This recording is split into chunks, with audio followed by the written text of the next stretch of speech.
అయితే ఇక్కడ ఇంకోటి సార్ ఇప్పుడు ఆ హిందువు ఎవరైతే చనిపోయాడో దీపు, అతని గురించి ఇష్యూ పక్కన పడిపోయింది. బట్ ఇప్పుడు షరీఫ్ ఒస్మాన్ హదీ ఎవరైతే చనిపోయాడో మీరన్నట్టుగా అతను ఒక ప్రామినెంట్ లీడర్ గూడా గాదు. 2024 జులైలో అతను బయటికొచ్చాడు అంతే. సో, అతన్ని హైలైట్ జేయడం ఒకటి. ఆ హిందూ అబ్బాయి ఎవరైతే ఉన్నాడో 'దీపు దాసు' అతన్ని అంత దారుణంగా హింసించి చంపేసినా కూడా ప్రభుత్వం దాని మీద ఫోకస్ పెట్టడం పక్కన పెడితే, ఈరోజు ప్రామినెంట్ లీడర్స్ అని జెప్పి ఆ షరీఫ్ ఒస్మాన్ హదీని హైలైట్ జేయడం, మీరన్నట్లు నేషనల్ లెవెల్ దాన్ని హైలైట్ జేయడం. సో, ఇది ఇది ఎవరు చేస్తున్నట్టుగా అర్థం జేసుకోవాలి దాన్ని? కన్‌ఫ్యూజన్‌లో జరుగుతోందా? లేకపోతే మళ్ళీ దీనికి స్ట్రాటజీ ఉన్నట్టా? దీనికో స్ట్రాటజీ ఉందండి. హ్మ్. ఇదేంటంటే దేశం అల్లర్లో ఉన్నప్పుడు జనరల్‌గా ఓటింగ్ ప్యాటర్న్ తగ్గిపోతుంది. హ్మ్.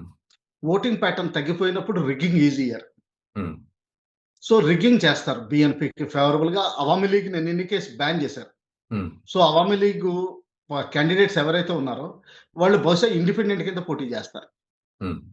యాక్చువల్‌గా మనం పాకిస్తాన్ సిట్యుయేషన్ చూస్తే పాకిస్తాన్‌లో ఎలా జరిగిందో మా ఇమ్రాన్ ఖాన్‌ని తీసేయడం, ఆ! తర్వాత కొంతకాలం తర్వాత ఆపద్ధర్మ ప్రధాన్ని పెట్టడం, ఆ! తర్వాత మళ్ళా ఎలక్షన్స్ కండక్ట్ చేయడం, హ్మ్. వాటిని రిగ్ చేయడం. హ్మ్. రిగ్ చేసిన తర్వాత ఇంకా మెజారిటీ రాకపోతే దాన్ని ఇండిపెండెంట్ క్యాండిడేట్స్ కింద పెట్టి హ్మ్. వాళ్ళందరినీ గవర్నమెంట్ ఫార్మ్ చేయకుండా చేయడం. హ్మ్. తక్కువ పార్టీ ఎలక్షన్స్‌లో తక్కువ ఓట్లొచ్చినా గాని హ్మ్. ప్రైమ్ మినిస్టర్ ఒకతన్ని వీక్ ప్రైమ్ మినిస్టర్‌ని చేయడం.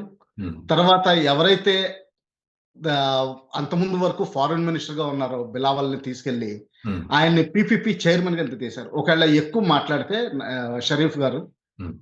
ఆయన్ని తీసేసి మళ్ళా బిలావల్‌ని తీసుకొస్తారు. ఆ! హ్మ్. సో, సేమ్ అదే ఇదే బంగ్లాదేశ్‌లో. రెప్ ఆ! ఇదే రెప్లికేషన్ అంటే ఒక సక్సెస్‌ఫుల్ అయిన ప్లాన్‌ని మళ్ళా బంగ్లాదేశ్‌లో ఇంప్లిమెంట్ చేయాలని చూస్తున్నారు. The key person Munir. Hmm. అయితే ఇక్కడ ఇంకొక విషయం సార్. అన్‌నోన్ గన్‌మెన్స్ చంపడాన్ని భారత్‌కి ఆపాదిస్తున్నారు. సో, ఇది భారత్ చేస్తున్న పని కిందకి తీసుకోవాలా? పీఎన్‌బీ వాళ్ళకి అడ్డు లేకుండా చేసే ప్రయత్నంలో భాగంగా ఇది జరుగుతోందనుకోవాలా? వాళ్ళకి ఎవరైనా లీడర్ మరీ ఎక్కువ ప్రామినెన్స్ తీసుకుంటే హ్మ్. వాళ్ళేం జేస్తారంటే, ఇటువంటి నెపం పెట్టి తీసేస్తారు. హ్మ్. ఎందుకంటే ఇప్పుడు ఎవరైతే మోస్ట్ పాపులర్ లీడర్ అయ్యారో ఆయన్ని ఎలిమినేట్ చేసేసారు. హ్మ్. ఇంకోళ్ళు ఎవరో ప్రామినెన్స్ తీసుకోవాలని చూస్తున్నారు. ఏదో పెద్ద మీడియా ప్రెజెన్స్ వస్తుంది తప్పితే గాని భూమి మీద ఆయన వోట్స్‌కి ప్రెజెన్స్ లేదనుకుంటాను లేదు. నేను. హ్మ్.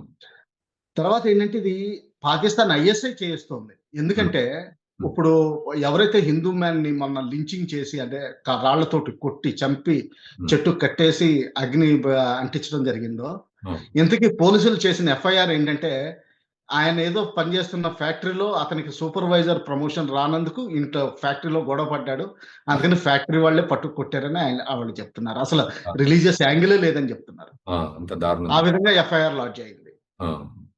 సో, ఇదంతా తర్వాత గవర్నమెంట్ కూడా అసలు యూనస్ అటెండ్ అవ్వడం ఏంటి? ఒక యూత్ లీడర్. అది ఏంటంటే ఢాకా యూనివర్సిటీలో ఆయన్ని ఖననం చేశారు. ఆ! ఆ ఖననం చేసిన పక్కన బంగ్లాదేశ్‌కి మోస్ట్ పాపులర్ రైటర్ ఎవరైతే ఉన్నారో నెక్స్ట్ రవీంద్రనాథ్ ఠాగూర్. హ్మ్. ఆయన సమాధి ఉందక్కడ. ఆ! ఆయన యాక్చువల్‌గా వెస్ట్ బెంగాల్‌లో ఉండేవారు. ఆ! దాదాపు 70స్‌లో లేట్ 70స్‌లోనే ఆయన బంగ్లాదేశ్ వెళ్ళడం జరిగింది. ఆ! అక్కడే చనిపోవడం జరిగింది. హ్మ్. మన వెస్ట్ బెంగాల్‌లో కూడా ఆయనకి చాలా ప్రాముఖ్యత ఇస్తారు. హ్మ్.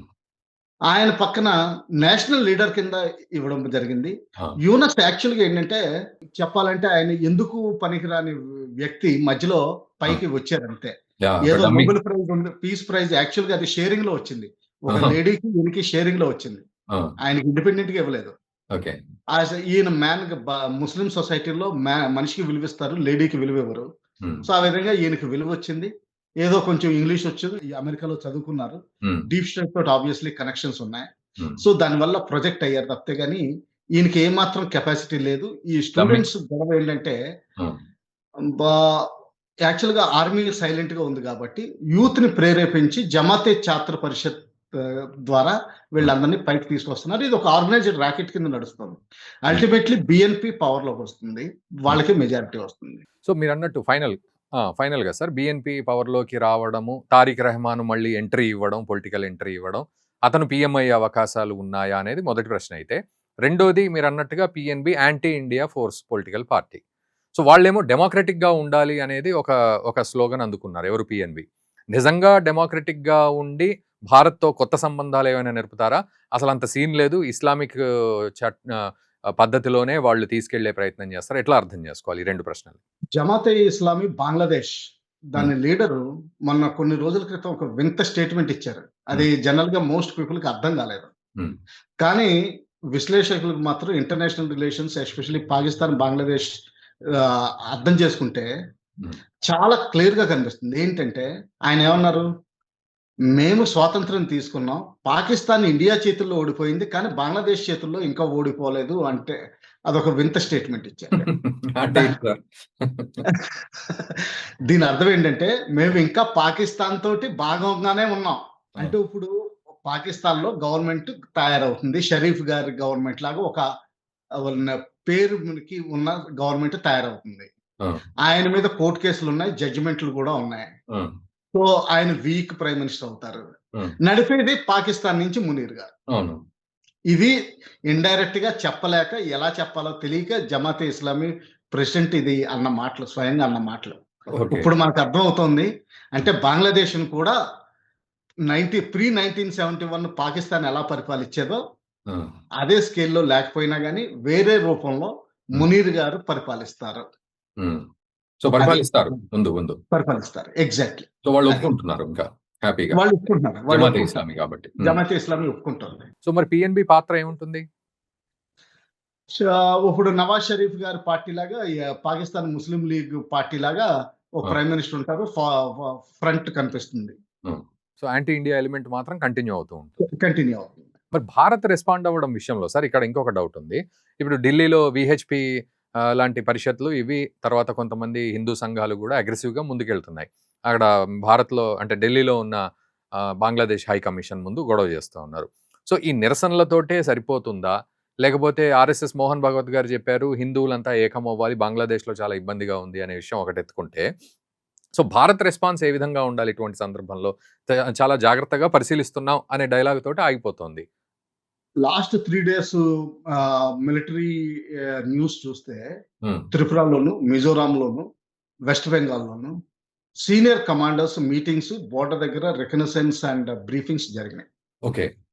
అలాగే మన Indian army chief of army staff Bangladesh chief of army staff తోటి మాట్లాడి సీరియస్ గా చెప్పడం, వార్నింగ్ ఇవ్వడం జరిగిందని మనం విన్నాం న్యూస్ లో. ఈ రోజున సిడిఎస్ అంటే ఏమని వార్నింగ్ ఇచ్చారు సార్?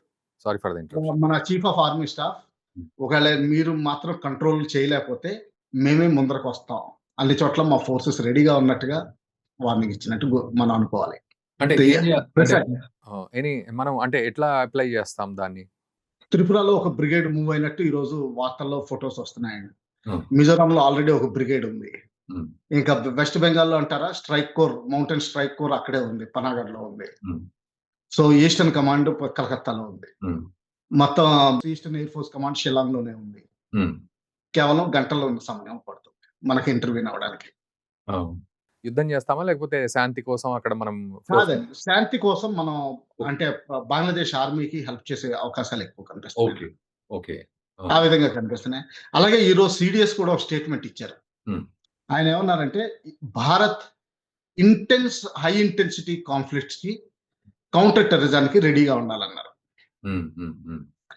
ఇది 2 విధాలుగా చూడొచ్చు. మొన్న ఒక చీఫ్ మినిస్టర్ ఇన్ఫెంట్రీ అవసరం లేదు, ఆర్మీ అవసరం లేదు, ఓన్లీ మిసైల్స్ తోటి, ఎయిర్ ఫోర్స్ తోటి గెలిచేయచ్చు అన్నట్టుగా మాట్లాడారు. ఆయనకి ఏదో ఉన్న నాలెడ్జ్ తోటి. దానికి కౌంటర్ అవ్వచ్చు.